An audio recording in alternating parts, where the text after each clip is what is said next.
pühapäevane hommikujõu siis. Noh, kolmekist siis, teeme platsivideo ka. Gröösmann läks juba, tõmbas udu, rahvas hakkab ärkama. Kõigil on vist pohmell, ei no see ei tähenda midagi, aga Lihol on siis täna ülesanne, näed. Täiesti tükkideks on üks auto võetud juba, aga soojendusmootor tuleb maha võtta. Ja siis noh, katsun siis sellega täna tuleb uus mootor, sest soojendusmootor on kutu. Ja ka siis jah, YouTube'ist oli sitaks abi.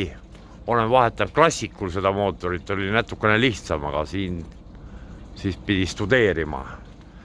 Et auto on niimoodi algosadeks võetud. Ja noh, näe, sellega soojendan ennast praegu siin. See on siis mootor siin. Ja läheb Renault mootor asemele. Teatavasti on ju Volvo nii suht haige auto, aga kui ma selle mootori saan, siis ma pean siia tabureti tooma.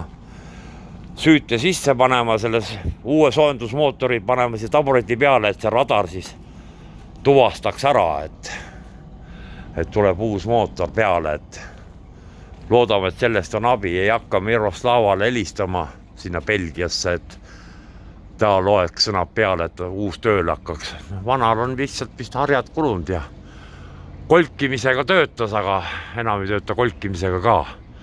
Külm hakkas. Vot nii. Mõned mehed siin juba ärkavad ka ja noh, siuke nuputamise värk. Ahtung oli ka kunagi mootori maha võtnud.